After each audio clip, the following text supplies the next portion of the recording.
ரொம்ப அநாகரிகமான ஒரு அரசியல் இதெல்லாம். உங்களுக்கு பயமாக இருப்பதால் தான் இதெல்லாம் பேசிக்கிட்டு இருக்கீங்க நீங்க. அநாகரிகமாக அடுத்த வீட்டை எட்டி பார்க்கும் வகையில் இவங்க வந்து சொல்லிகிட்டே தான் இருப்பாங்க. அவருக்கு எய்ட்ஸ் இருக்கிறது, அது இருக்கிறது போன்ற பிரச்சனைகள் உங்கள் அண்ணன் தம்பிக்குள்ளே குழப்பி சண்டை போட்டுட்டு நீங்கள் வந்து இப்படி அப்புறம் நாங்கள் சேர்ந்துக்கிற மாதிரி நடிக்கிறது தான். காலில் விழுந்து கையில் விழுந்து விஜயை காட்டி காட்டி காட்டி வாங்கியிருக்காங்க. ஒன்றுமே இல்லாத காங்கிரஸ்க்கு எதுக்கு அத்தனை கொடுத்துட்டு நாங்கள் வைத்ததுதான் சட்டம்னா உங்க வீட்டுக்கு கூப்பிடுங்க, அதிமுக ஆபீஸ்க்கு கூப்பிடுங்க. ஏன் ரூம் இல்லையா அதிமுக ஆபீஸ்ல?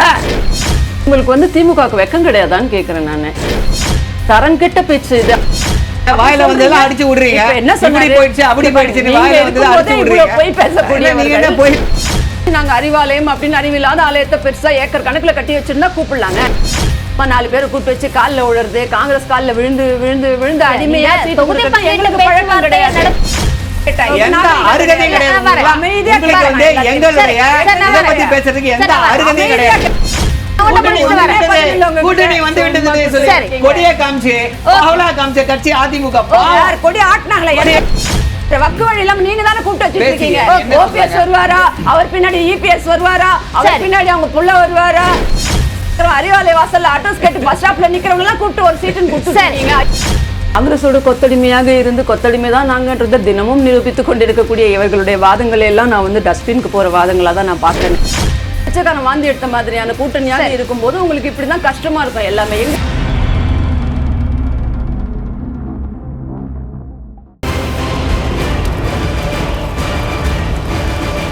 வணக்கம். இது வாரம் 2026 சட்டமன்ற தேர்தலுக்கான சிறப்பு விவாத நிகழ்ச்சி.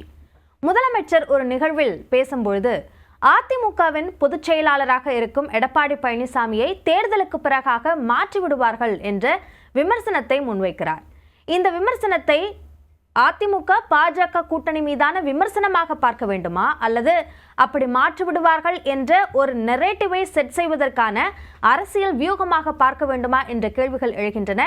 இவற்றை அடிப்படையாக வைத்துதான் இன்றைய வாரம் விவாதம் அமையவிருக்கிறது. இதில் திமுகவிலிருந்து திரு சரவணனும் அதிமுகவிலிருந்து திருமிகு சசிரேகாவும் நம்மோடு இணைந்திருக்கிறார்கள். இருவருக்கும் வணக்கம். முதலில் திரு சரவணன், எந்த அடிப்படையில் முதலமைச்சர் இப்படியான ஒரு தகவலை சொல்றார்? வரலாற்றின் அடிப்படையில் இதுவரை பாஜக எப்படி மாநிலங்களுடைய முதல்வர்களை கையாண்டு கொண்டிருக்கிறது என்ற அடிப்படையில் இந்த கருத்தை வந்து முன்வைத்திருக்கிறார்.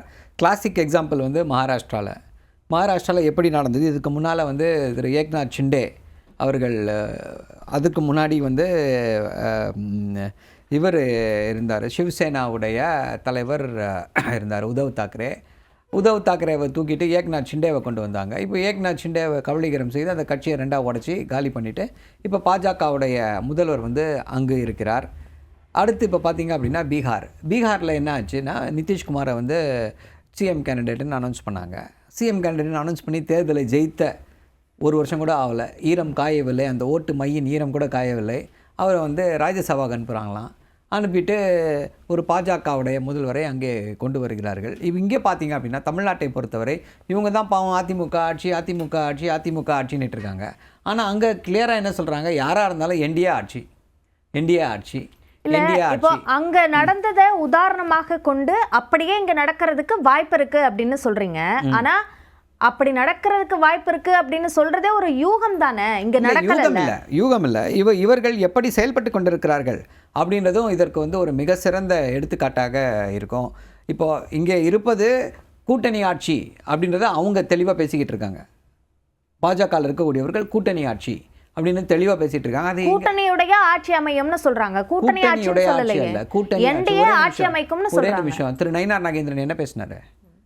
20-30 எம்எல்ஏக்கள் தேர்ந்தெடுக்கப்படுவார்கள், இவர்களெல்லாம் அமைச்சராகலாம்லாம். அது எப்போ, எந்த ஆட்சியில் நடக்கும்? கூட்டணி ஆட்சியில் தான் நடக்கும். கூட்டணியால் ஏற்படுகிற ஆட்சியில் நடக்காது. ஸோ அவங்க தெளிவாக இருக்காங்க. இவங்க வந்து இதை அந்த தேர்தலுக்கு முன்னால் இதை வந்து பிரச்சனையாக்கக்கூடாது, இது மக்களிடம் போய் சேரக்கூடாது என்ற அடிப்படையில் இதை மறைச்சி ஒழிச்சு இல்லை நாங்கள் வந்து இப்படி நாங்கள் வந்து அப்படின்னு சொல்லி பேசி கொண்டிருக்கிறார்கள். இன்னொரு சின்ன எடுத்துக்காட்டையும் இன்றைக்கி நடந்த விஷயத்தை என்னால் உதாரணமாக சொல்ல முடியும். பாவங்க, ஒரு முன்னாள் முதல்வர் திரு எடப்பாடி பழனிசாமி அவர்கள் வந்து ஒரு முன்னாள் முதல்வர், அவரை வந்து டூல் கிட்டு கேங்கோட சேர்த்து ஒரு பாஜகவுடைய ஐடி விங்கு ட்ரால் மாதிரி ட்ரீட் பண்ணிக்கிட்டு இருக்காங்க. இப்போ இவங்களுடைய இதில் வந்து இந்தியாவுடைய குடியரசுத் தலைவர் திரௌபதி முர்மு அங்கே ஒரு பிரச்சனையை கிளப்புறாங்க வெஸ்ட் பெங்காலில். அதற்கு உலகத்தில் இந்தியாவில் இருக்கக்கூடிய பாஜக ஐடி விங்கில் இருக்கவங்க எல்லாரும் அதுக்கு சார்பாக ஆதரவாக ட்வீட் போட்டுட்ருக்காங்க. அதே டூல் கிட்ட கொடுத்து இந்த மாதிரி நீங்கள் ட்வீட் போடுங்கன்னு சொல்லி திரு எடப்பாடி பழனிசாமி அவர்களை ட்வீட் போட வச்சுருக்காங்க இன்றைக்கி திரௌபதி முர்முவுக்கு ஆதரவாக. அப்போ கேள்வி கேட்போம்ல, இதற்கு முன்னாடி திரௌபதி முர்முவை திரௌபதி முர்முவுக்காக கண்ணீர் வடிக்கக்கூடிய திரு எடப்பாடி பழனிசாமி திரௌபதி முர்மு அவர்களை புதிய பாராளுமன்ற கட்டடத்திற்கு கூப்பிடலையே, ராமர் கோயில் திறப்பு விழாக்கு கூப்பிடலையே. அப்போ எங்க போச்சு திரு எடப்பாடி பழனிசாமியுடைய விமர்சனத்தை திரௌபதி முர்மு வைக்கல, இப்போ அவங்களே அந்த குற்றச்சாட்டை முன்வைக்கிறாங்க. அதுதான் சொல்றேன், திரௌபதி முர்முவுக்காக நீங்க குரல் கொடுக்குறீங்க, கரெக்டா? அதுக்கு முன்னாடி நீங்க திரௌபதி முர்முக்கு குரல் கொடுக்கலையே, நாங்க குரல் கொடுத்தோமே. சொல்ற விஷயங்கள் பிரச்சனைனா அவங்க எங்கயாவது குறிப்பிட்டிருந்தாங்களா? திரௌபதி முர்மு குறிப்பிட்டாங்க. இப்போ ஒரு குடியரசுத் தலைவரை புதிய பாராளுமன்ற கட்டடத்திற்கு புதிய குடியரசுத் தலைவரை கூப்பிடல அப்படின்னா இதை விட என்னங்க பெரிய பிரச்சனை? ஏன் கூப்பிடல அவங்கள? ஏன்னா அவங்க ஒரு பெண், பாஜக ஒரு ஆணாதிக்க மனப்பான்மை இருக்கக்கூடிய கட்சி. அவங்க அந்த மெட்ரியார்கல் சிஸ்டத்தை அப்படியே ஃபாலோ பண்ணுறாங்க. பெண்களுக்கு எங்கேயுமே பங்கு கிடையாது, அவர்களை சரிசமமாக பார்க்கக்கூடாது அப்படின்றத ஃபாலோ பண்ணுறாங்க. அந்த அடிப்படையில் திரௌபதி முர்மு அவர்களை கூப்பிடல. அதே போல் ராமர் கோயில் அது மட்டுமல்ல, அவர் ஒரு பழங்குடி இனத்தை சார்ந்தவர், அந்த அடிப்படையில் கூப்பிடல. அதை விட முக்கியமாக என்னன்னா அவர் ஒரு கைம்பெண். இதையும் மனதில் வைத்துக் கொண்டுதான் பாஜக செயல்பட்டு கொண்டு வருகிறது. அப்போ அதற்கெல்லாம் குரல் கொடுக்கல. இன்னைக்கு தேர்தல் நடக்க போகிறது, கூட்டணி வைத்திருக்கிறோம் அப்படின்னா பாஜக என்ன ஸ்கிரிப்டை கொடுக்குறாங்களோ அது முன்னாள் முதல்வர் பண்ணலாமா? இது தமிழ்நாட்டிற்கே அவமானம். கேட்கலாம். திருமிகு சசிரேகா, பொதுச் செயலாளரை மாற்றி விடுவார் அப்படின்னு சொல்றாங்க. அதற்கு உதாரணமாக மற்ற மாநிலங்களில் நடந்த விஷயங்களை குறிப்பிட்டு சொல்றாங்க. அப்போ அது மாதிரி இங்க நடக்காது அப்படின்றதுக்கு என்ன உத்தரவாதம் என்ற கேள்வியும் எழுப்பப்படுது. உங்களுடைய பார்வை? இல்லை, இவங்க என்ன வேணால் சொல்லிட்டாலும் அதுக்கு நாங்கள் உத்தரவாதம் கொடுத்துட்ருக்கணுமா என்ன? இவர்கள் அரசியல் ஆடு நனைதான் ஓனாய் அழுகிறது என்பதற்காகலாம் விளக்கங்கள் கொடுத்துட்ருக்க முடியாது. இப்போ ஆர்ஜேடி இப்போ ஆட்டை கடிச்சு மாட்டை கடிச்சு மனுஷனை கடித்த கதையாக இப்போ கட்சி அவள் தான் கூட்டணி வராது, அதிமுக ஆட்சிக்கு வராது அப்படின்னு சொல்லிட்டு இருந்தீங்க. ஒரு பெரிய கூட்டணி அமைந்தவுடன் இப்போ அதுக்கப்புறம் பாஜக உள்ளே வந்துடும், ரெட்டையிலைக்கோ அதிமுகவுக்கோ வாக்களித்தா அது பாஜக உள்ளே வந்துடும், பாஜகவுக்கு அளிக்கின்ற ஓட்டுன்னு சொல்லி பார்த்தீங்க. அதுவும் தாண்டியாச்சு. இப்போ கூட்டணியை தாண்டி அதை தாண்டி இப்போ கட்சிக்கே பொதுச் செயலாளர். இது மிகவும் அநாகரிகமான ஒரு அரசியல். இதெல்லாம் உங்களுக்கு பயமாக இருப்பதால் தான் இதெல்லாம் பேசிக்கிட்டு இருக்கீங்க. நீங்கள் உங்களுக்கு சாதனைகள் இருந்தால் உங்கள் ஆட்சியில் நீங்கள் சிறப்பாக பண்ணியிருந்தீங்க அப்படின்னா நீங்கள் இதை பற்றிலாம் பேச வேண்டிய அவசியமே கிடையாது. அடுத்த கட்சியில் பொதுச் செயலாளர் ஆகிறாங்க இல்லை, உங்களுக்கு இது இன்னைக்கு நேற்று கிடையாது. இவங்க மறைந்த தலைவர் காலத்திலேருந்தே இவங்களுக்கு இதுதான் வேலை. அன்னைக்கு புரட்சி தலைவர் அவர்கள் ஹாஸ்பிட்டலில் இருக்கும்போது அவர் வந்த உடனே நான் ஆட்சி அவங்ககிட்ட கொடுத்துட்றேன், அவர் செத்துட்டாரு அப்படின்னே சொல்லி பிரச்சாரம் பண்ணி ஆட்சி செய்து என்னென்னவோ மாய்மாலங்கள் பண்ணி பார்த்தீர்கள். அந்த காலத்திலேருந்து இது ஒன்றும் இன்னைக்கு புதுசு கிடையாது. திமுகவுக்கு தோல்வி பயம் வரும்போதெல்லாம் இப்படி அபாண்டமான குற்றச்சாட்டுகளை அநாகரிகமாக அடுத்த வீட்டை எட்டி பார்க்கும் வகையில் இவங்க சொல்லிகிட்டே தான் இருப்பாங்க. நான் கூட தான் கேள்விப்பட்டேன், கனிமொழி அவர்களுக்கு அடுத்து அவங்க தான் கட்சியை பிடிக்க போகிறாங்க அப்படின்றத, அவர்களை தான் முதலமைச்சர் ஆக்கிறதுக்கு எதுக்காகவோ அவங்க டெல்லியில் முகாமிட்டு சில காரியங்களை செய்து கொண்டிருக்கிறார், சிலரை எல்லாம் சந்தித்தார் அப்படின்னு. ஆனால் இந்த மாதிரி அநாகரிக அரசியல்களை நாங்கள் பேசிகிட்டு இருக்க மாட்டோம், ஆகும்போது பார்க்கலாம் அப்படின்றது. இவங்களுக்குள்ள இப்போ இவங்க கட்சியில் கூட தான் அழகிரி வந்தார். உங்களுடைய அதிகார போட்டியில் வெறும் போட்டி தான், யாருக்கு ஆதரவு அதிகமாக இருக்கிறது அப்படின்னு ஒரு செய்தியை போடும்போது சன் டிவியில் நீங்கள் தினகரன் அலுவலகத்திலே 3 பேரை எரித்து கொண்டு உங்களுடைய உரிமை போரை காட்டியவர்கள். ஒரு போன வாரத்தில் அழகிரி அவர்கள் வர்றாரு. அவர் யார் அடுத்து ஆட்சிக்கு வருவாங்க அப்படின்னு அவரே சொல்ல மாட்டாரு, யாரோ ஒருத்தர் வருவாங்க அப்படின்ட்டு தான் போறாரு. அப்போ உங்களுக்குள்ள பிரச்சனை இருக்கிறது கட்சிக்குள்ளாக இருக்கக்கூடிய பிரச்சனைகள். இவங்க சொல்றது பிரச்சனை கூட்டணிக்குள்ள கூட்டணி இல்லை. இப்போ நீங்க கேட்ட கேள்வி இந்த கட்சியை டாமினேட் பண்ணிடும் அப்படின்னு சொல்றாங்க. இப்போ நீங்க கேட்ட கேள்வி கட்சி பத்தி, அதான் கேட்டேன். உங்களுக்கே அந்த கவலைன்ற நான். இப்போ நீங்க கூட்டணிக்குள்ள எப்படி இன்னொரு கட்சிக்குள்ள எப்படி பொதுச் செயலாளரை மாற்ற முடியும்? இது வரைக்கும் நடந்திருக்கா? என்னென்னமோ கதைகள் சொன்னீங்க, 4 நாள்ல ஆட்சி போயிடும், 5 நாள்ல ஆட்சி போயிடும், 6 மாசத்துல ஆட்சி போயிடும். நீங்க சிறப்பான ஆட்சியை கொரோனா வந்த பேரிடர் காலத்துல கூட நாங்க தான் கொடுத்தோம். இன்னைக்கு நீங்க சொன்ன ஒரு வாக்குறுதி கூட உருப்படியா நிறைவேற்ற முடியல. அந்த ஆட்சியை பாஜக காப்பாற்றி கொடுத்தார்கள்னு எடப்பாடி பழனிசாமி ஒரு மேடையில பேசும்போது அது தவறா, அது ஊடகங்களே அப்படி பேசாதீங்க. திமுக எப்ப பண்ணும், எப்ப பார்த்தாலும் ஒரு பொய்ய பலமுறை சொன்னா அது உண்மை ஆயிடாது. அவர் சொன்னதன் விளக்கம், அவர் சொன்ன விளக்கம் சொன்னது பல வகைகளில் எங்களுக்கு உறுதுணையாக இருந்தார்கள். எம்எல்ஏக்கள் இல்லாம எப்படி ஆட்சி நடத்த முடியும்? என்ன புது ரூல் கொண்டு வந்துட முடியுமா? நம்ம எம்எல்ஏக்கள் ஆதரவு இல்லாம ஹவுஸ்ல அந்த மெஜாரிட்டி இல்லாம எப்படி ஆட்சி நடத்த முடியுது? திமுகவுக்கு தெரியாதா? ஏன்னா மறந்துருப்பாங்க, ஏன்னா பல காலமா ஆட்சியில கிடையாது இல்ல அவங்க. அதனால சட்டமன்ற முறைகளை மறந்ததால எதையாவது அவங்க பேசிட்டு இருப்பாங்க. அதெல்லாம் நம்ம கருத்துல எடுத்துக்க வேண்டிய அவசியம் கிடையாதுன்றது அதிமுகவோட கொள்கை எப்பவுமே. ஏன்னா நாங்கள் வெற்றி பெற போகின்றவர்கள், தொடர்ந்து வெற்றி பெறுபவர்கள் மக்கள் ஆதரவு பெற்றவர்கள். நீங்க இவங்க உதாரணம் சொன்னாங்கல்ல, நிதிஷ்குமாரை பாருங்க, சிவசேனாவை பாருங்க, அப்படி பண்ணிட்டாங்க. சிவசேனாவோட தலைமை மாறிடுச்சா? இல்லை ஆர்ஜேடியிலேருந்து நிதிஷ்குமார் தலைமை ஏதாவது மாறிவிட்டதா? அதனால ஏதாவது தலைமையாக செயல்படல, அவர்களுக்கு தலைமையாக பாஜக செயல்படுது என்பதுதான் அவங்களோட விமர்சனமா இருக்கு. என்ன வகையில அதான் கேக்குறேன். நிதிஷ்குமார் கட்சியில இருந்து ஆர்ஜேடில இருந்து பிஜேபிக்கு போயிட்டாரா, இல்ல யாராவது தலைமை மாத்திட்டாங்களா அவங்க கட்சியில? சிவசேனால இருந்து இப்ப மாத்திட்டாங்களா, இல்ல உத்தவ் தாக்கரேல இருந்து யாரையாவது? இவங்க உடைக்கிற இது எல்லா காலத்திலும் நடக்கக்கூடிய ஒன்று. உங்க கட்சியிலே இருக்க ஆக பெரும் கட்சியிலே எவ்வளவு பெரிய குழப்பம், எவ்வளவு பெரிய சண்டை. நான் சிலவற்றையெல்லாம் நாகரிகம் கருதி இங்க பதிவிட விரும்பவில்லை. திமுகவினுடைய உட்கட்சி சண்டையில உங்க வீட்டுல என்ன பிரச்சனை? உங்களுக்கு குடும்பத்துக்குள்ளேயே நீங்க தலைமையை தேர்ந்தெடுத்துப்பீங்க. அதனால உங்க வீட்டுக்குள்ளே 4 சவரத்துக்குள்ள முடிச்சுட்டு ஓடி வந்துடுறீங்க. இங்கெல்லாம் அப்படி கிடையாது. ஜனநாயக இயக்கங்கள் ஒரு கிளை செயலாளரும் ஒரு பொதுச் செயலாளரும் ஆக முடியும் போது அதற்கான போட்டிகள் இருக்கத்தான் செய்யும். அதுதானே ஜனநாயகத்தில் ஆரோக்கியம். உங்களை மாதிரி வீட்டுக்குள்ளேயே முடிச்சுக்கிறது, வீட்டுக்குள்ளேயே கழுத்தை பிடிச்சிக்கிறது, வீட்டுக்குள்ளேயே அவருக்கு எய்ட்ஸ் இருக்கிறது, அது இருக்கிறது போன்ற பிரச்சனைகள் உங்க அண்ணன் தம்பிக்குள்ளேயே குழப்பி சண்டை போட்டுட்டு நீங்க இப்படி அப்புறம் நாங்க சேர்ந்துக்கிற மாதிரி நடிக்கிறது, அந்த மாதிரி விஷயங்கள் எங்களுக்கு அவசியம் இல்லை. பொதுவெளியில் தான் நாங்கள் அதை வரதா செய்யும். ஜனநாயகம் இருக்கின்ற இயக்கத்தில் கட்சி தலைமை மாறிவிட்டதா நீங்க சொல்கின்ற உதாரணங்கள்ல எதுக்கு பொதுச் செயலாளர்? நீங்க நினைக்கிற எதுவும் நடக்க போறதே கிடையாது. நீங்க எதிர்பார்க்குற ட்விஸ்ட்லாம் ஏதோ முதலமைச்சர் அன்னைக்கு சொன்னார்ல, இன்னைக்கு அதாவது நாங்க கூட்டணியை முடிச்சிட்டீங்களா அப்படின்னா நான் இப்படி கை காட்டிட்டேன் அப்படின்றது அதை நேத்து கூட மேடையில் சொல்லிக்கிட்டு இருக்காரு. ஏதோ உலகமாக மிகப்பெரிய சைகையை போல இவர்கள் ஏதோ ஆட்சிக்கு வந்து விட்டதை போலவும் பொறுத்துருங்க, இன்னும் ஒரு சில வாரங்கள்லயே நாங்க காட்டுவோம். காங்கிரஸ் திமுக கூட்டணி முடிவாயிடுச்சா இல்லையான்னு தெரியல அப்படின்னு சொல்லிட்டு இருக்கும்போது அதை முடித்து இந்த கூட்டணி தொகுதி பங்கீடு முடிச்சாச்சு அப்படின்றத அவங்க ஒரு வெற்றிகரமான விஷயமா எப்படி இது வெற்றிகரமா பேச்சுவார்த்தை மூலமா முடிச்சிட்டீங்களா? நீங்க எவ்வளவு நாள் ஆச்சு இதுக்கு? 72 நாள் 90 நாள் நான் காத்திருந்தேன். கிரேஸ் சோடங்கர் சொல்லி மணிக்கு மணி நீங்க பிரேக்கிங் கொடுத்து அவ்வளவு அவதூறுகள் மாறி இருவரும் எங்களுக்கு ஆட்சியில் பங்கு வேண்டும்னு வேண்டியது எத்தனை மாணிக் தாக்கூர்ல இருந்து அவங்க கட்சியில் இருக்கக்கூடிய மற்றவர்கள்ல இருந்து இங்க வந்த பொறுப்பாளர்ல இருந்து அவங்க ஒரு ஸ்டேட்மெண்ட், காங்கிரஸ் தலைவர் ஒரு ஸ்டேட்மெண்ட், காங்கிரஸ் சீனியர்ஸ் ஒரு இறுதியாக தொகுதி பங்கீடு முடிச்சிட்டாங்க தானே. ஆனா இங்க அந்த பேச்சு எப்படி முடிச்சீங்க? 63 அன்னைக்கு சிபிஐ மேல வச்சுட்டு ரைடு விட்டு இன்னைக்கு 63 சீட்டு வாங்கினாங்க. இன்னைக்கு விஜய் வச்சு வாங்கியிருக்காங்க. அதிகமாக தானே வாங்கியிருக்காங்க அவங்க. நீங்க என்ன நினைச்சதை கொடுத்தீங்களா இல்ல கம்மியா கொடுத்தீங்களா? காங்கிரஸ்க்கு எதுவும் கிடையாது இங்க தானே அத்தனை நாள் இங்க இழுத்தடிச்சு மதிக்க கூட இல்லைன்னு சொன்னாங்கல்ல. அவங்க கேட்ட 25ல நீங்க 20க்கு முடிச்சிருந்தீங்கன்னா நீங்க இப்படியும் காட்டலாம். அவங்க கேட்டதோட அதிகமாக கொடுத்துட்டு எம்பி சீட்டை கொடுத்து காலில் விழுந்து கையில விழுந்து விஜயை காட்டி வாங்கியிருக்காங்க. ஒண்ணுமே இல்லாத காங்கிரஸ்க்கு எதுக்கு அத்தனை கொடுத்துட்டு இதுல வேற உங்களுக்கு நெஞ்சை நிமிர்த்திக்கிறதுக்கு அதுல என்ன இருக்கு? அதே போல பொதுச் செயலாளர் விவகாரம் சொன்னாங்க. தமிழ்ல ஒரு நிமிஷம் நான் முடிச்சிடுறேன். அவர் எங்கெங்கயோ போனார், சம்பந்தமே இல்லாம. இது முக்கியமான கேள்வி. நான் தான் அதுக்கு பதில் சொல்றேன். அடுத்த சுற்றுல பொதுச் செயலாளர் கேட்டீங்கல்ல, அதுக்கு நான் முடிச்சு கண்டினியூட்டி போயிடும். அது எங்க பாருங்க, தமிழ்நாட்டை பொறுத்த வரைக்கும் இப்ப அது நிதிஷாக இருந்தாலும் சரி, மகாராஷ்டிராவாக இருந்தாலும் சரி, அங்கெல்லாம் பாஜக பாதிக்கு பாதி அவர்களோடு இருக்கக்கூடியவர்கள். இங்க இப்ப பீகாரை கூட எடுத்துக்கோங்க, அவங்க 104 சீட் வச்சிருக்காங்க. நிதிஷ் அவர்கள் 98 99 வச்சிருக்காரு. தமிழ்நாட்டுல அப்படி வருமா? அதிமுக தலைமையில் தான் நீங்க சொல்ற மாதிரி எங்களுக்கு கூட்டணி கூட நயினார் அவர்கள் சொன்னாரு, அவர் சொன்னாரு. அவங்கவுங்க கட்சியை புஷ் பண்ண அவங்கவுங்க சொல்லதான் செய்வாங்க. ஏன் காங்கிரஸே சொல்லிட்டு இருக்க ஒண்ணு இல்லாத காங்கிரஸே இங்க கூட்டணி வேணும், எங்களுக்கு கூட்டணி ஆட்சியில் பங்கு வேணும் தானே கேட்டாங்க. மாநிலங்கள் அதிகமாக அவங்கவுங்க கட்சியை பூஸ்ட் பண்ண நான் 4 கேட்பேன் 5 கேட்பேன், அது அவங்க உரிமை. அங்கெல்லாம் போய் சண்டை போட்டுட்டு இருக்கணும்னு அவசியம் கிடையாது. அது நாகரிகமும் கிடையாது. இங்கே பொறுத்த வரைக்கும் அதிமுக வைக்கிறது தான் சட்டம். அதிமுக அறுதி பெரும்பான்மையோட ஆட்சி அமைப்போம். அதுக்கு உங்களோட கேடுகட்ட ஆட்சியை எங்களுக்கு உதவி.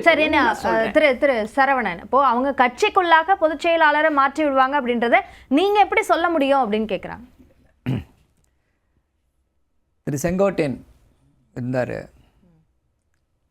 அதிமுக கட்சியை விட்டு போனார். எங்கே போய் யாரை போய் பார்த்துட்டு அதிமுக கட்சியை விட்டு விலகினார்? செங்கோட்டையனுக்கும் அமித்ஷாவுக்கும் என்னங்க சம்மந்தம்? அவர் எதுக்குங்க போய் அமித்ஷாவை பார்க்கணும்? அமித்ஷாவோட அரசியல் குருவா? செங்கோட்டையனோட அரசியல் குரு அமித்ஷாவா? எதுக்கு போய் அவரை போய் பார்க்கணும்? இப்படி எத்தனையோ உதாரணங்களை சொல்ல முடியுமே. இங்கே இருக்கக்கூடிய உட்கட்சி பிரச்சனைகள், அதிமுகவில் இருக்கக்கூடிய உட்கட்சி பிரச்சனைகள் எல்லாத்தையும் தீர்த்து வைக்கிறது யாரு? பஞ்சாயத்து செய்து கொண்டிருப்பது யாரு?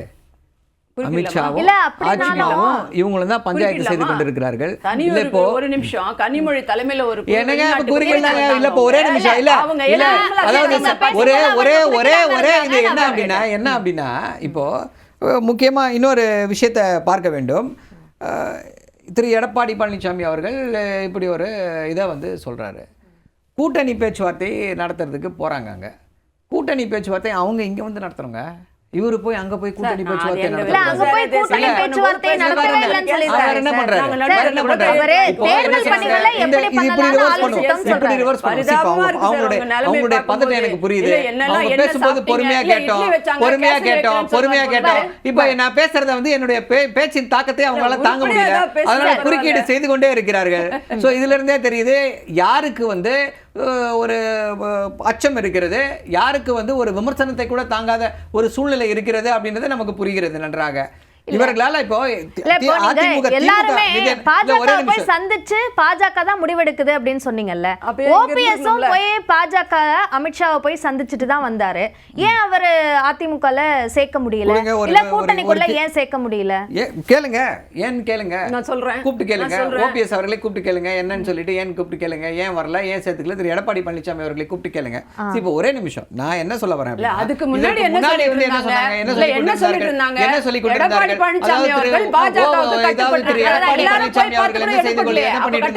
என்ன விமர்சனத்தை வைத்துக் கொண்டிருந்தார்கள்?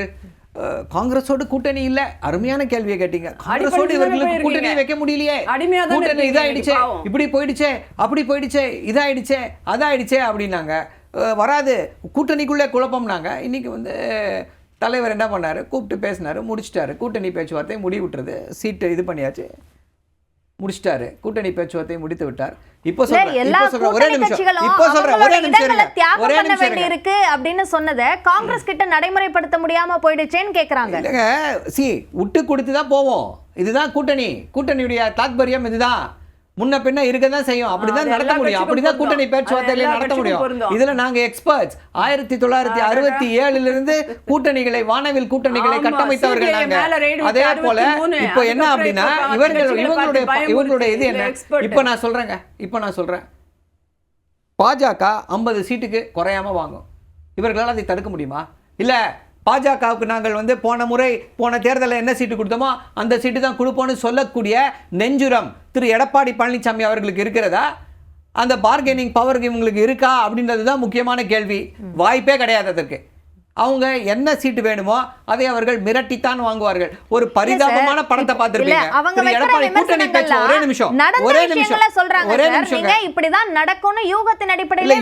என்ன நடந்துச்சு இதுவரைக்கும், என்ன நடந்து கொண்டிருக்கிறது அடிப்படையில் பேசுறேன். திரு எடப்பாடி பழனிசாமி அவர்கள் பரிதாபமாக உட்கார்ந்திருக்காரு. ஒரு முன்னாள் முதல்வர், அங்க பியூஷ் கோயல் உட்கார்ந்துருப்பாரா, எடப்பாடி பழனிசாமி அவர்கள் 4வது சீட்ல உட்கார்ந்துருப்பாராம். எல்லாரும் கூட்டணி பேச்சுவார்த்தையா? என்னங்க நியாயம் இது? நாங்கள் வைத்ததுதான் சட்டம்னா உங்க ஒரு வீட்டுக்கு கூப்பிடுங்க, அதிமுக ஆபீஸ்க்கு கூப்பிடுங்க. ஏன் ரூம் இல்லையா அதிமுக ஆபீஸ்ல? தைரியம் இருக்கா அதை செய்வது? மேடம் ஒரே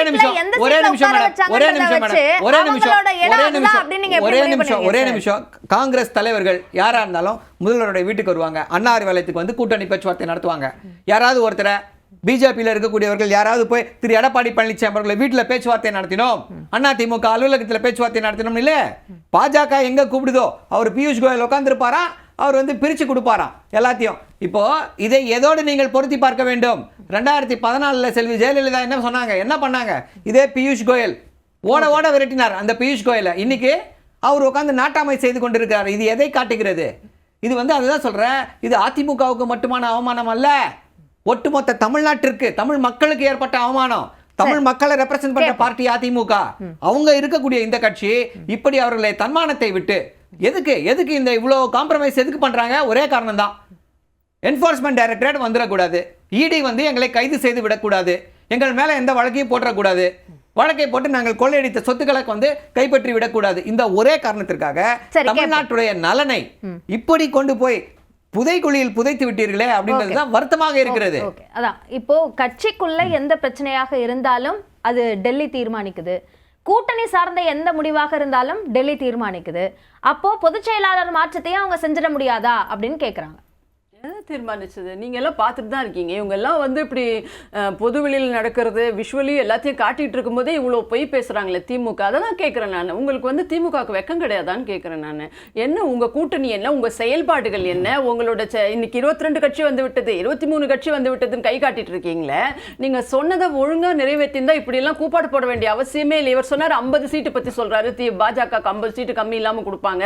இது எவ்வளோ ஒரு தரங்கெட்ட பேச்சு இது. 50 சீட்டு கம்மி கொடுத்துட்டோம்னாக்கா சரவணன் ரிசைன் பண்ணிடுறாரா? திமுக தேர்தலேருந்து போட்டியிடாது விலகுதுங்களா? இல்லை நான் சேலஞ்சாகவே கேட்குறேன், நியூஸ் 18ல் ரிசைன் பண்ணிடுவீங்களா நீங்கள்? நான் சேலஞ்ச் பண்றேன். நான் open எங்க challenge resign பண்றேன். பண்ணணும்? அப்புறம் சொன்னீங்க. நான் எங்க resign அப்புறம் எதை வச்சு நீங்களும் தான் சொல்றீங்க? அடிச்சு விட்டுட்டே இருக்கீங்க. அப்புறம் வாயில வந்ததெல்லாம் சொல்றீங்க. அடிச்சு விடுறீங்க. இப்ப என்ன இப்படி சொன்னாரு? போயிடுச்சு அப்படி போயிடுச்சு நீங்க வாயில வந்ததை அடிச்சு இருக்கும்போதே விடுறீங்க. இவ்வளவு பொய் பேசக்கூடியவர்கள். நீங்க என்ன பொய் பேசுறீங்க? விஷுவலா கேமரால போயிட்டு இருக்கும்போதே இவ்வளவு 50 சீட்டு கம்மி இல்லாம கொடுக்க மாட்டாங்க இவங்க. மேல தான் கொடுப்பாங்க. கேட்பாங்க. கொடுத்துட்டேன். என்ன பண்ணுவீங்க? என்ன பண்ண போறீங்க? பாருங்க கொடுத்த பிறகு என்ன பேசுவோம். பண்ண போறீங்க? கொடுத்த பிறகு பேசுவாங்க. அப்புறம் ஏன் இப்ப கொடுங்க பேசுறீங்க? அதுக்கப்புறம் பேசுவோம். சரி, கொடுத்த பிறகு என்னோட பேசுவோம். கேள்வி அதுக்கப்புறம் சரி, அதுக்கப்புறம் ஓகே. மத்த கதையை அப்புறம் பேசுவோம். என்னோட நீங்க கேள்வி பேசுங்க. என்னன்னா, இல்ல, இவ்வளவு பயம் பாருங்க. அப்ப ஏன் இப்ப பேசுறீங்க? என்னோட இப்பயே கேள்வி ஜகா என்னன்னா, ஆயிட்டாருல, இப்பயே அவுட் ஆயிட்டாருல, அதனால விட்டுருங்க. அதனால இந்த மாதிரி ஓகே, ஓகே. இல்ல இவங்களுக்கு பேசுறதுக்கு வேற எதுவும் கிடையாது. இல்ல, என்னோட கட்சியின் சாதனை கேள்விக்கு சொல்ல வந்துடலாம். எதுவும் கிடையாது. அதனால என்னோட நாங்க இதெல்லாம் கேள்வி புறந்தள்ளிடுவோம் நாங்க. இல்ல, இப்ப கூட்டணிக்கு- பேச்சுவார்த்தை சொன்னீங்க. கூட்டணிக்கு ஆமா, வந்தவர்கள். இல்ல, அமித்ஷா எங்க வந்தாரு? டெல்லிக்கு போனோம் நாங்க. டெல்லிக்கு போனோம். இங்க இல்ல, தான் வந்தாரு. இப்போ பொது இடத்துல. எடப்பாடி பழனிசாமி பொது இடத்துல உட்கார்ந்து தொகுதி நீங்க பங்கீட்டு ஏங்க, பேச்சுவார்த்தை நீங்க இங்க கேளுங்க. பிரதமர் வந்துட்டு போனதுக்கு பிறகு எங்க தொடங்க ஆபீஸ்ல சொல்லிருந்தாங்க. வந்து உள்துறை அமைச்சரையும் வந்து அபிஷியலா வரவங்களை கூப்பிட்டு உட்கார வச்சு பேசுறது எங்களுக்கு பழக்கமும் கிடையாது. அம்மா காலத்துல இருந்தே எங்களுக்கு நாங்க சைன் பண்ணும்போது தான் லாஸ்ட்ல தான் கூப்பிட்டு வச்சு எங்க பார்ட்டி ஆபீஸ்ல நாங்க அறிவிப்போம். உங்களை மாதிரி கார்பரேஷன் இடத்தெல்லாம் வளைச்சு பிடிச்சி நாங்க அறிவாலயம் அப்படின்னு அறிவில்லாத ஆலயத்தை பெருசா ஏக்கர் கணக்குல கட்டி வச்சிருந்தா கூப்பிடலாங்க. எங்க ஆபீஸ் ரொம்ப சின்னதுங்க ராயப்பேட்டால. அதனால அது இன்னொன்னு எங்களுக்கு பழக்கமே வந்து சும்மா விளாண்டுறது, சும்மா 4 பேரை கூப்பிட்டு வச்சு காலில் விழுறது, காங்கிரஸ் காலில் விழுந்து விழுந்து விழுந்து அடிமையா சீட்டு தொகுதி கொடுக்கறது பங்கீட்டு எங்களுக்கு பழக்கம் பேச்சுவார்த்தை கிடையாது. நடத்துறத வந்து இத்தனை சீட்டு நீங்க தான். நீங்க கால்ல சொன்னாங்கல்ல, விழுறது அப்படின்னு சொல்றீங்க. செங்கோட்டையன் இப்ப போனாரு. கால்ல விழுந்தாங்கன்றத நம்ம பாத்தீங்களா நீங்க? அப்படிதானே கொடுத்துரு. நீ விஜய் எத்தனை நாள் பொது வெளியில சந்தி சிரிச்சுது? கூட்டணி பேச்சுவார்த்தை இறுதியை எட்டாத நீங்கள் வந்து எங்களை பத்தி பேச உங்களுக்கு எந்த அருகதையும் கிடையாது. எந்த அருகதையும் கிடையாது. அதாவது இன்னும் கூட்டணி எவ்வளவு சீட்டு வந்து பிக்ஸே பண்ணாம எந்த அருகதையும் கிடையாது. உங்களுக்கு வந்து எங்களுடைய இதை பத்தி பேசுறதுக்கு எந்த அருகதையும் கிடையாது. முடிச்சு வச்சுட்டோம் நாங்க.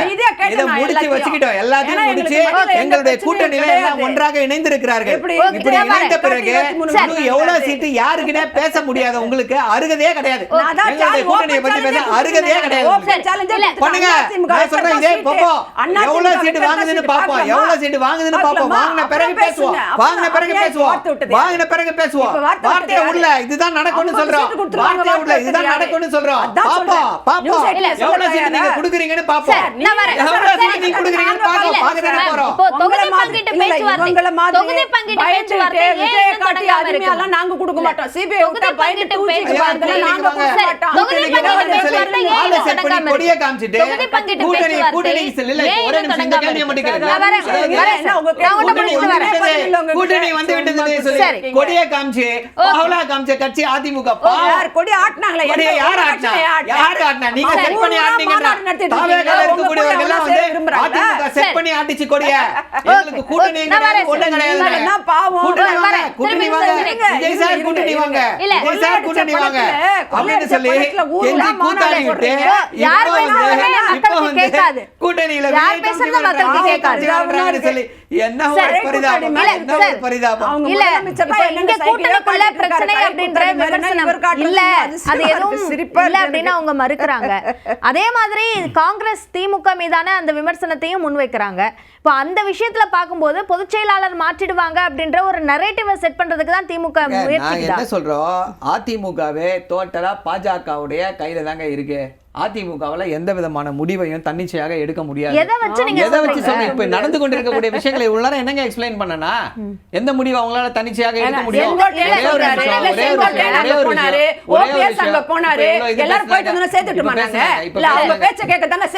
வேற வக்கு வழி இல்லாம நீங்க தானே கூப்பிட்டு வச்சிருக்கீங்க. ஓபிஎஸ் வருவாரா, அவர் பின்னாடி இபிஎஸ் வருவாரா, அவர் பின்னாடி அவங்க புள்ள வருவாரா, யார் வருவா? நீங்க தானே ஜெயபிரதீப் வருவாரா, ஜெய விவேக் வருவாரான்னு வழி இல்லாம போறவங்க கூப்பிட்டுக்கிறீங்க. அங்க அட்ரஸ் கேக்குறோம், அறிவாலய வாசல்ல அட்ரஸ் கேட்டு பஸ் ஸ்டாப்ல நிக்கிறவங்க எல்லாம் கூப்பிட்டு ஒரு சீட்டுன்னு கொடுத்துருக்கீங்க. ஐயோ வேணாம் பயந்து ஓடுறாங்க. நீங்க பேசுறீங்க தொகுதி பங்கீட்டு பேச்சுவார்த்தைக்காக இருக்கக்கூடிய கட்சி ஆட்சியில வந்தாலும் வரலனாலும் நாங்க வச்சதான் நான் உங்கள்ட்ட வாங்கிட்டு கருத்து வாங்கிட்டு வரேன். திரு சரவணன் நீங்க சொல்லுங்க. பயந்து பயந்து காங்கிரஸ்க்கு ரெய்டு விட்டு சொல்லிக்க வேண்டிய அவசியம் எங்களுக்கு இல்ல. எங்களுக்கு இல்ல. விஜய காட்டி காட்டி காட்டி இல்ல நான் வரேன், திரும்ப வரேன்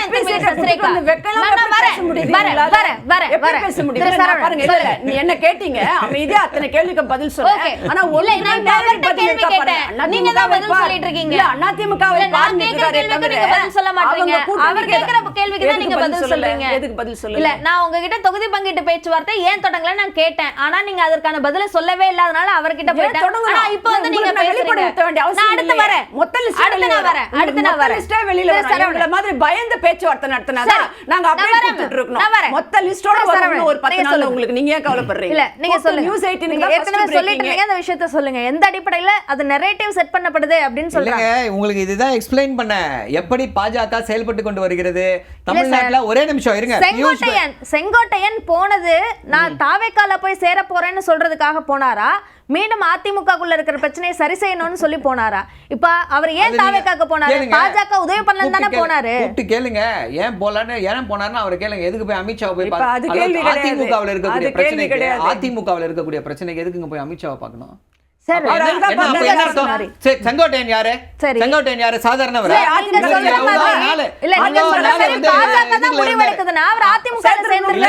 நான் என்ன கேக்குறேன், the very fact நீங்க வந்து இவங்க சேர்த்துக்கலன்றதெல்லாம் விட்டுருங்க. அதிமுகவில் இருக்கக்கூடிய திரு எடப்பாடி பழனிசாமிக்கு அடுத்து இருக்கக்கூடிய தலைவர்கள் எல்லாம் எதுக்கு பாஜகவை நோக்கி படையெடுக்கிறார்கள்?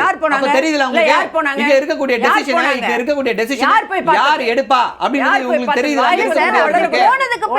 அவங்க வேற கட்சிகளுக்கு தானே சார் போயிருக்காங்க. நான் என்ன சொல்றேன், திருப்பி நீங்க அதே கேள்வி என்கிட்ட கேக்குறீங்க. நான் என்ன சொல்றேன், கேள்விக்கான விஷயத்தை நீங்க புரிஞ்சுக்கல. நீங்க புரிஞ்சுக்கல. என்னோட பதிலை நீங்க புரிஞ்சுக்கல. என்னுடைய பதிலை நீங்க புரிஞ்சுக்கல. என்னுடைய பதில் என்னன்னா, இங்க பிரச்சனைனாலே அங்க போறாங்களே அதுவே போதுங்க. அவர் சொல்றது இவங்க கேக்குறாங்கன்றது வேற. எங்க போனாலும் அதிமுக அதுல இருக்கு. அதுதான் சொல்றேன். யாரு கீழ இருக்கக்கூடிய யாரா போனாங்களா? இல்ல, திரு ஓபிஎஸ் போறாரு. இதுக்கு அங்க இருக்கும்போது திரு இவரு போனாரு, வேலுமணி போய் பார்க்கலையா? திரு இவரு போய் செங்கோட்டையன் போய் பார்க்கல. இவங்க எல்லாம் என்ன சாதாரணமானவர்களா? அதிமுகவுல இருக்கக்கூடியவர்கள இருக்கு போய் இருந்து சேர்ந்தவர்கள் இவங்க எல்லாம் போய் பாக்குறாங்களா? என்ன காரணம் அப்படின்றது முக்கியமான விஷயம். இப்போ நீங்க திருப்பி என்ன கேக்குறீங்க? கனிமொழி எதுக்காக போய் பார்த்தாங்க? எப்படி இது பால் எதுக்காக போய் பார்த்தாங்க? நிர்மலா சீதாராமன் கனிமொழி எதுக்காக போய் பார்த்தாங்க? இல்ல கேஎன் நேரு எதுக்காக போனாரு? மா சுப்பிரமணியன் நிர்மலா சீதாராமனை பார்க்க வேண்டிய அவசியம் என்ன? மக்கள் நல்வாழ்வுத்துறை நிர்மலா சீதாராமன் அவர்களே நீங்க எல்லாம் போய் பார்க்க வேண்டிய அவசியம் என்ன? டிஆர் பாலு எதுக்கு போறாரு? கனிமொழி அவங்க நான் உலக சுத்திர மாநாட்டுக்கு ஏதோ அந்த அஜெண்டால தலைவியா போனீங்க. நீங்க என்ன பண்ணிருக்கணும் அந்த மாநாட்டுல? நீங்க வார் வந்த போது நான் இந்தியாவுடைய நிலையை விளக்க போறேன்னு சொல்றாரு. ஒண்ணு பாதுகாப்புத்துறை அமைச்சரை பார்த்திருக்கணும், இல்ல உள்துறை அமைச்சரை பார்த்திருக்கணும். நிர்மலா சீதாராமனை பார்த்து என்ன விவாதிச்சாங்க? இன்ன வரைக்கும் அதுக்கு பதில் கிடையாது. நீங்க பேசுறீங்க இல்ல எங்க கட்சியை பத்தி தொகுதி பங்கீட்டு பேச்சுவார்த்தை. ஒரு நிமிஷம் நான் சொல்லல. எத்தனை பேர் எங்க போய் பார்த்தாலும் அதிமுகவை பொறுத்தவரை எடப்பாடி பழனிசாமி என்ன கேள்விக்கு நீங்க பதில் சொல்ல முடியும்? தொகுதி பங்கீட்டு பேச்சுவார்த்தை பிரதமர் வந்துட்டு போனதுக்கு அப்புறம் தொடங்கும்னு சொன்னாங்க. அதற்கு பிறகு அமித்ஷாவை பார்க்கறதுக்கு இபிஎஸ் தான் டெல்லிக்கு போனாரு. ஆனா இப்போ வரைக்கும் தொகுதி பங்கீட்டு பேச்சுவார்த்தை நடத்தப்படல. இல்ல, முடிஞ்சு விட்டது. எல்லாமே முடிஞ்சிருச்சு. விரைவில் அறிவிப்போம். ஏன் தொகுதியோட அறிவிப்போம். அந்த வேட்பாளர் லிஸ்டே அறிவிப்போம். நாங்க வேட்பாளர் யார் யாருன்ற லிஸ்டோட அறிவிப்போம். ஏன் நீங்க செய்யறது உங்களுக்கு பிரச்சனை, உங்களுக்கு காங்கிரஸ் உங்களுக்கு ஒத்துழைக்கல, நீங்க 28 சீட்டு கொடுத்துருக்கீங்களா, அத்தனையும் அதிமுக தான் ஜெயிக்க போகுது. அதனால நீங்க இப்படி கெஞ்சி இருப்பீங்க, கூத்தாடிட்டு இருப்பீங்க, அவங்க கிட்ட பொதுவெளியில அசிங்கப்படுவீங்க, அப்புறம் இப்படின்ட்டு போவீங்க நீங்க. ஏன்னா உங்களுக்கு அவ்வளவு பயம். எங்களுக்கு அதெல்லாம் எந்த பிரச்சனையும் கிடையாது. முடிஞ்சிருச்சு. நீங்க சொல்ற மாதிரி நாங்க சொல்லணும்னு எங்களுக்கு அவசியம் கிடையாது. வேட்பாளர் லிஸ்டோட வர காத்துருங்க.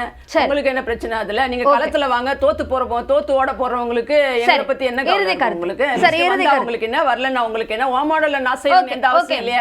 நீங்க வாக்குறுதி கொடுப்பீங்க, நிறைவேற்ற மாட்டீங்க. நாங்க 100% நிறைவேற்றுவோம். நீங்களும் நாங்களும் ஒண்ணா என்ன? ஓகே உங்களோட இறுதி கருத்து. இந்த தேர்தல் வந்து ஒரு தமிழ்நாட்டிற்கும் பாஜகவிற்கும் என்டிஏவிற்கும் எதிரான தேர்தல். தமிழ்நாட்டிற்கும் டெல்லிக்கும் எதிரான தேர்தல். டெல்லியில் இருக்கக்கூடிய பாசிச சக்திகள் தமிழ்நாட்டில் காலூன்றி விடக்கூடாது என்பதற்காக நடக்கக்கூடிய தேர்தல். தமிழ்நாட்டுடைய எதிர்காலத்தை முன்வைத்து நடக்கக்கூடிய தேர்தல். இதை வந்து தமிழ்நாட்டு மக்கள் வந்து நன்றாக உணர்ந்திருக்கிறார்கள். இன்னைக்கு வந்து தமிழ்நாட்டில் இவ்வளவு பெரிய வளர்ச்சிகள் நடந்திருக்கு. தமிழ்நாட்டில் இவ்வளவு பெரிய ஒரு முன்னேற்றம் வந்திருக்கு. பொருளாதார வளர்ச்சி 11.9% growth. இந்தியாவில் எந்த மாநிலமும் பெறாத வளர்ச்சி. Manufacturing growth 15%. இந்தியாவுடைய ஆவரேஜ் 4.7%. அப்படியே ட்ரிபிள் மடங்கு. ஸோ இப்படி இருக்கக்கூடிய சூழ்நிலையில் இப்படி ஒரு சிறப்பான ஆட்சியை நாங்கள் கொடுத்த எல்லா வாக்குறுதிகளையுமே 505 வாக்குறுதிகளில் 404 வாக்குறுதிகளை நிறைவேற்றி விட்டோம். இன்னைக்கு வந்து இப்படிப்பட்ட ஒரு முயற்சி, இப்படிப்பட்ட ஒரு வளர்ச்சி வந்து பெண்களுக்கு இப்படி ஒரு சிறப்பான மாநிலமே இல்லை. இந்தியாவில் வந்து 40% தொழில் முனைவோர் பெண்களாக இருக்காங்க, வேலைக்கு செல்லக்கூடிய பெண்களாக இருக்காங்கன்னா அது தமிழ்நாட்டில் மட்டும்தான் இருக்குது. அதுக்கு ஒரே காரணம் திமுக அரசு தமிழ்நாட்டின் முதல்வர் திரு மு க ஸ்டாலின் அவர்கள் கொடுத்திருக்கக்கூடிய அந்த உற்சாகம், அவர் செய்து வைத்திருக்கக்கூடிய அந்த வளர்ச்சி பணிகள் கண்டிப்பாக 2026 தமிழ்நாட்டு மக்கள் பாசிச பாஜகவையும் அதன் கூட்டணி வைத்திருக்கக்கூடிய அடிமை அதிமுகவையும் விரட்டி அடிப்பார். சரி, ஓகே மேம், உங்களோட இறுதி கருத்து. காங்கிரஸோட கொத்தடிமையாக இருந்து கொத்தடிமை தான் நாங்கன்றதை தினமும் நிரூபித்து கொண்டிருக்கக்கூடிய இவர்களுடைய வாதங்களை எல்லாம் நான் வந்து டஸ்ட்பினுக்கு போகிற வாதங்களாக தான் நான் பார்க்குறேனே தவிர அதுக்கெல்லாம் பதில் சொல்ல வேண்டிய அவசியம் கூட எங்கள் பொதுச் செயலாளருக்கு கிடையாது. அதிமுக என்பது மக்களால் மக்களுக்காக உருவாக்கப்பட்ட இயக்கம். மக்களுக்காகவே தன்னை அர்ப்பணித்த தலைவர்கள் மட்டும் கிடையாது, தொண்டர்களையும் கொண்ட இயக்கம். நீங்கள் தான் உங்கள் குடும்பத்தில் தான் குடும்ப பிரச்சனை சிவியராக ஓடிட்டு இருக்கு. முதலமைச்சருக்கு பிறகு நானா நீயான்றது மகன் ஒரு புறம் தங்கச்சி ஒரு புறம் அடித்து கொண்டிருப்பதை விரைவில் வெளிப்படையாக நீங்கள் எல்லாம் பார்ப்பீர்கள். சொன்னாரு அவர் அமித்ஷாவை போய் செங்கோட்டையன் பார்த்தார், ஓபிஎஸ் பார்த்தார். ஓபிஎஸ் லாஸ்டா அமித்ஷா அவர்களை பார்த்து விட்டு வந்தார். அப்ப அதுக்கப்புறமா தான் அவர் திமுகல சேர்றார். இப்ப தெரியுதா யாரோட கூட்டணியில் இருக்கிறார்கள். அமித்ஷாவை பார்த்து விட்டு வந்த பின்னாடி ஓபிஎஸ் எங்க போனார்ன்றதெல்லாம் நான் உங்களோட முடிவுக்கே விட்டுடுறேன். அதே போல நான் எம்ஜிஆர் ரசிகன், 2008 பச்சை தமிழன் என்ற முரசொலியில் எழுதினோம்னு ஓபிஎஸ் பத்தி எல்லாம் பேசுறாரு. அப்ப 2008 பூனைக்குட்டி வெளியே வந்து விட்டது, cat out of the bag மாதிரி. 2008 இந்த துரோகி வேலையை ஓபிஎஸ் பார்த்து கொண்டிருக்கிறார். முதலமைச்சர் தன்னுடைய வாயாலே ஒத்துக்கொண்டு விட்டார். 2011 எப்போ ஆட்சி வரும், எப்படி கவுக்கலாம், அப்பா அம்மா எப்படி போவாங்கிறதுக்கு தான் அம்மா வந்து மறுபடியும் அவர் 2016 என்ன பண்ணணுன்றதெல்லாம் பார்ப்போம். ஓபிஎஸ்க்காக நீங்க கவனிச்சா தெரியும். முதலமைச்சர் சொல்றாரோ இல்லை, இப்போ நான் சொல்றேன், அன்னைக்கு கருணாநிதி அவர்கள் உயிரோடு இருக்கும்போது ஓபிஎஸ் எங்கே போனார், ஓபிஎஸ் எங்கே போனார்னு ஒரு கேள்வியை கேட்டுட்டே இருந்தார். அது என்ன உங்களுக்கு ஓபிஎஸ் மேல அவ்வளவு தனி பாசம்ன்றது இப்போ ஏன்றது இப்போ புரியுது. அவர் 2008 அவர் வந்து இந்த திருட்டு வேலையை திமுகவுக்காக செய்து கொண்டிருந்திருக்கிறார். ஓபிஎஸ் உங்களுக்கு ஏன் அவ்வளவு கரிசனம் அப்படின்றது எல்லா நிலையிலும் அவரும் நிரூபிச்சிருக்காரு. அப்ப அண்ணா திமுகவை வச்சுதான் உங்க திமுகவேன்றது தெரியுது. இப்ப இவங்க நீங்க சொன்னீங்கல்ல தொகுதி பங்கீடு முடிச்சிட்டாங்க அவங்க பேசிட்டாங்கன்னா அவங்களுக்கு என்னங்க இருக்கு? அவங்க கட்சியில பாத்தீங்கன்னா துர்கா ஸ்டாலின் அம்மையாருக்கு ஒரு அணி, சபரீசனுக்கு ஒரு அணி, கனிமொழிக்கு ஒரு அணி, அதிமுகவுக்கு ஒரு அணி. கேட்டீங்கல்ல தொகுதி பங்கீடு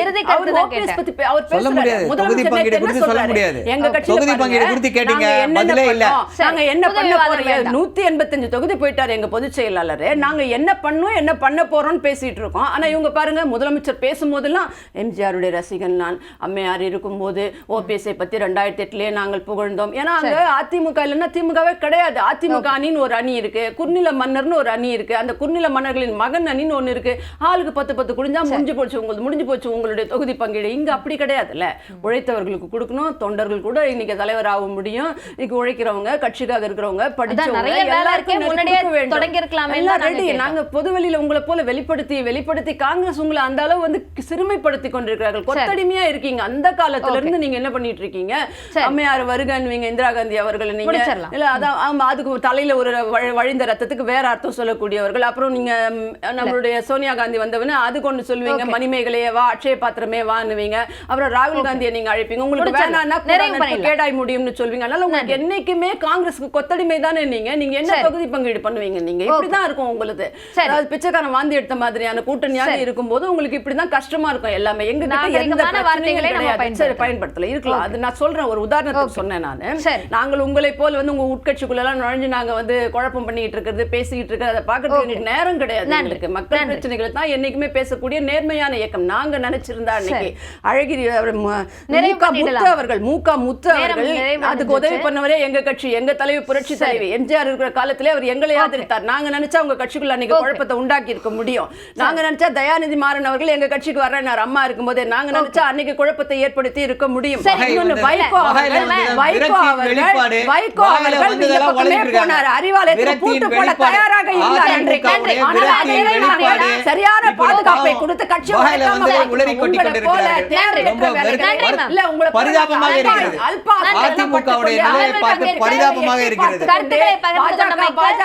பயமுறுத்தி நன்றி. மக்களுக்கும் நன்றி. மீண்டும் மற்றொரு நிகழ்ச்சியில் சந்திக்கலாம்.